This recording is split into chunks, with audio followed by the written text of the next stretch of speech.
Aperte os cintos, vamos decolar. Para entender o impacto desse animal, precisamos voltar a 1971.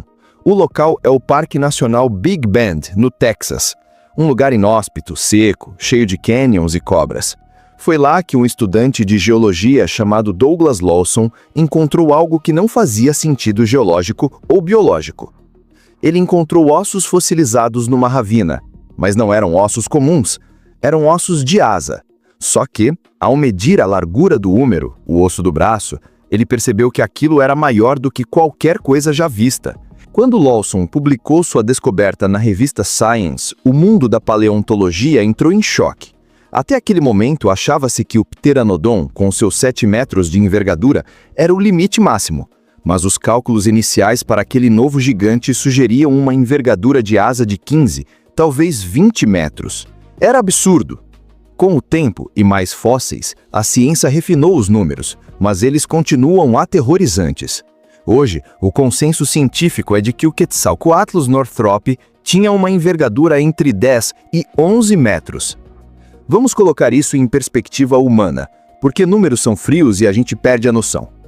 Imagine uma girafa adulta africana. Coloque-a em pé dentro da sua sala. A cabeça dela bateria no teto do 2º andar da sua casa. Agora, dê asas a essa girafa. Asas que, quando abertas, ocupariam uma área maior que a de um caça Spitfire da Segunda Guerra Mundial. Quando ele pousava e dobrava as asas num sistema complexo de articulações, os ombros dele ficavam a 2,5 metros do chão. Isso significa que se ele estivesse parado na sua frente agora, você teria que olhar para cima para ver o rosto dele. E que rosto! Um crânio de quase 3 metros de comprimento, com um bico afiado como uma lança, desdentado e uma crista óssea na cabeça que parecia uma coroa. O nome dele, Quetzalcoatlus, vem do deus asteca da serpente emplumada, Quetzalcoatl. E o nome não poderia ser mais apropriado. Ele era um deus monstro caminhando entre meros mortais. A grande questão que os físicos levantavam era o peso. Como levantar uma estrutura do tamanho de uma girafa? A resposta está na engenharia de materiais biológicos. O Quetzalcoatlus era uma obra-prima de leveza. Ao analisar a estrutura interna dos ossos através de tomografias computadorizadas modernas, os paleontólogos descobriram que os ossos não eram apenas ocos, como os das asas modernas. Eles eram extremamente finos. A parede óssea de alguns ossos da asa tinha a espessura de milímetros.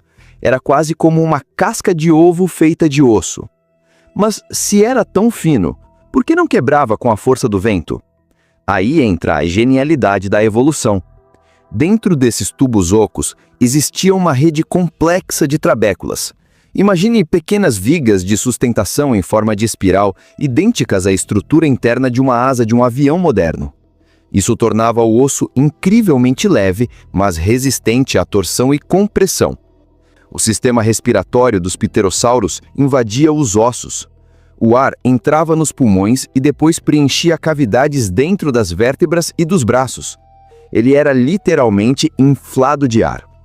Isso fazia com que um animal de 5 metros de altura pesasse, segundo as estimativas mais recentes, entre 200 e 250 quilos.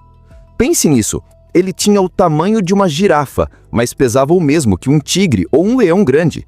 Era um balão de músculos e ossos de alta resistência. A asa em si não era feita de penas como a de um pássaro. Era uma membrana de pele viva, complexa, chamada de patágio. Estudos de tecidos moles fossilizados mostram que essa membrana era reforçada por fibras chamadas actofibrilas. Essas fibras impediam que a asa rasgasse ou se deformasse demais durante o voo. E mais, a asa era inervada e vascularizada. Ele podia sentir o vento na asa. Ele podia ajustar a tensão da membrana milimetricamente para fazer curvas ou frear o ar. Era um controle de voo muito superior ao de qualquer avião que já construímos.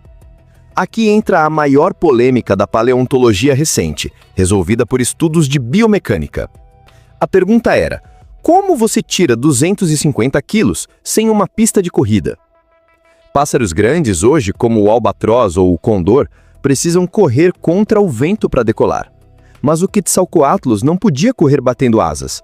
As asas eram tão grandes que se ele tentasse bater as asas no chão, ele quebraria as pontas no solo. As pernas traseiras, embora fortes, não eram feitas para correr maratonas. Por anos, imaginou-se que ele precisava se jogar de penhascos, como uma asa delta. Mas a geologia nos diz que a formação Ravelina, onde ele vivia, no Texas, era uma planície de várzea, cheio de rios e pântanos, longe de grandes montanhas. Não havia penhascos para pular. A resposta descoberta é o que chamamos de Quad Launch, e é uma das coisas mais impressionantes da natureza. Esqueça os pássaros. Olhe para os morcegos vampiros. O Quetzalcoatlus usava os 4 membros para decolar. Ele se agachava, tensionava os músculos gigantescos de tríceps e peitorais e usava os braços como varas de salto. Num movimento explosivo, ele fazia uma flexão de braço violenta, que catapultava o corpo inteiro para o ar. Em uma fração de segundo, 250 quilos eram atirados a 3 ou 4 metros de altura. Nesse exato momento de gravidade zero, com o corpo no ar, ele abria as asas gigantescas. Não era uma corrida, era uma explosão vertical. Imagine o som de uma lona de caminhão gigante sendo esticado no meio de um furacão. Vu! Era o som dele abrindo as asas. Em segundos, ele estava longe do alcance de qualquer T-Rex. Agora que ele está no ar, a imagem clássica que temos dele é voando sobre o oceano e pescando peixes como um pelicano gigante, certo? Esqueça, a ciência provou que isso está errado. O estudo aprofundado do pescoço e do bico do Quetzalcoatlus mostrou que ele seria um péssimo pescador de rasante. O pescoço dele era muito longo e rígido. Se ele tentasse passar voando baixo e mergulhar o bico na água para pegar um peixe a 80 km por hora, a força de arrasto da água quebraria o pescoço dele instantaneamente. Ele se desintegraria. Além disso, os fósseis dele foram encontrados no interior do continente, a centenas de quilômetros do litoral mais próximo da época. Então, o que ele comia? A verdade é muito mais aterrorizante para nós mamíferos. Ele não era um pelicano. Ele era uma cegonha do inferno terrestre. O Quetzalcoatlus passava a maior parte do tempo no chão. Ele era um predador terrestre. Ele caminhava sobre 4 apoios, com as asas dobradas para trás de forma compacta, parecendo bastões de esqui nórdico. E ele caçava exatamente como uma garça real ou uma cegonha, caminhando silenciosamente pela vegetação rasteira. Mas ele não caçava sapos. Ele caçava dinossauros. O bico dele tinha sensores táteis na ponta, muito sensíveis.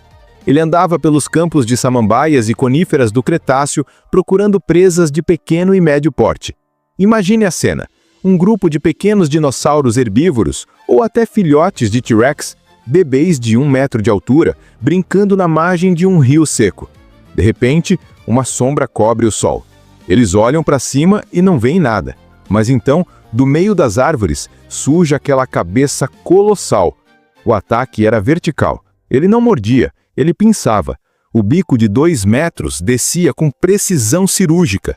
Ele pegava um dinossauro de 30 ou 40 quilos, o peso de uma criança grande ou um cachorro grande, jogava para o alto para ajeitar na garganta e engolia inteiro, exatamente como uma garça engole um peixe ou um pintinho. Ele era o maior predador de médio porte do final do Cretáceo. Enquanto o T-Rex adulto dominava as presas gigantescas, o Quetzalcoatlus fazia a limpeza em tudo o que era menor que um humano. Se você estivesse lá, andando no meio do mato, ele te pegaria antes que você percebesse que ele estava ali. A camuflagem de um animal tão alto, parado entre árvores mortas, seria perfeita. Apesar de caçar no chão, ele era o rei do ar. Uma vez lá em cima, usando as correntes térmicas, ar quente que sobe, ele se transformava no planador mais eficiente da história. Modelos de computador indicam que ele podia viajar a uma velocidade de cruzeiro de 120 km por hora e manter isso por dias. Ele tinha uma autonomia de voo estimada em 16 mil quilômetros sem pousar. Isso significa que ele podia cruzar oceanos inteiros. Ele podia tomar café da manhã na América do Norte e alguns dias depois estar jantando na Europa ou na África. Ele era um animal global. Essa capacidade de dispersão explica por que encontramos parentes dos asdarquídeos, a família dele, no mundo todo, da Romênia à Jordânia, do Brasil aos Estados Unidos. Eles eram os donos do espaço aéreo. Nenhum outro animal podia competir. Os pássaros da época eram pequenos e ficavam nas árvores. O céu pertencia aos gigantes. Mas essa especialização extrema tinha um preço alto. O Quetzalcoatlus era, em essência, um animal frágil. Para ser leve o suficiente para voar, seus ossos sacrificavam a robustez contra impactos diretos. Se um Quetzalcoatlus fosse surpreendido no chão por um predador mais pesado, como um jovem tiranossauro ou um Dakota Raptor, antes de conseguir fazer o seu lançamento quádruplo, ele estaria em sérios problemas. Se ele quebrasse uma asa ou rasgasse a membrana numa aterrissagem ruim durante uma tempestade, era fim de jogo. Um gigante no chão sem poder voar era comida rápida para os terópodes. Eles viviam no limite da física. Qualquer grama a mais de peso impossibilitaria o voo. Qualquer grama a menos tornaria os ossos frágeis demais. Eles eram o equilíbrio perfeito da evolução. O reinado do Quetzalcoatlus e de seus primos durou milhões de anos, mas acabou de forma abrupta e violenta há 66 milhões de anos atrás, o evento de extinção KPG, quando o asteroide Chicxulub atingiu a península do Yucatán, no México. O Quetzalcoatlus estava perigosamente próximo do impacto. O Texas fica, geologicamente falando, no quintal do México. A onda de choque, o calor térmico inicial e os incêndios globais teriam dizimado essas criaturas frágeis instantaneamente. Suas membranas de asa teriam sido queimadas pelo pulso térmico. E pior, os que sobraram no resto do mundo morreram de fome nas semanas seguintes. A fumaça cobriu o sol, as plantas morreram, os dinossauros morreram, a cadeia alimentar colapsou. Animais grandes e de alto consumo energético são sempre os primeiros a cair. O Quetzalcoatlus, que precisava de grandes quantidades de proteína para manter seu metabolismo de voo, não tinha chance num mundo de cinzas. Mas ele não estava sozinho no pódio dos gigantes. Na Romênia, na ilha de Hatzeg, existia um rival, o Hatzegopteryx. Enquanto o nosso Quetzalcoatlus era alto, elegante e magro, focado em voar longas distâncias e pinçar presas, o Hatzegopteryx era o primo bombado de academia. Ele tinha um pescoço mais curto, muito mais grosso e um crânio reforçado. Ele era o predador de topo da ilha dele, caçando dinossauros anões com força bruta, talvez até abrindo mão de voar tanto quanto o primo americano. Mas em termos de envergadura e altura pura, a girafa do Texas ainda mantém a coroa de maior animal voador de todos os tempos. Hoje, quando olhamos para o céu e vemos um avião passando, estamos vendo metal, rebites e tecnologia humana. Mas a natureza fez isso primeiro, e fez melhor. Ela construiu um avião biológico que se consertava sozinho, se reproduzia, crescia e caçava para viver. O Quetzalcoatlus é a prova definitiva de que na evolução, o termo impossível é só uma questão de tempo e adaptação. Trazer esses monstros de volta à vida com base científica dá um trabalho jurássico. Se você aprendeu algo novo hoje, pague o ingresso dessa viagem no tempo deixando seu like e se inscrevendo. É de graça para você, mas é o combustível que mantém o canal vivo. Agora, a bola está com você. A pré-história é gigantesca e cheia de segredos. Qual criatura extinta ou mistério do passado você quer ver a gente investigar a fundo no próximo vídeo? Deixe sua sugestão nos comentários agora. O tema mais pedido virá vídeo. Obrigado por assistir e até a próxima decolagem.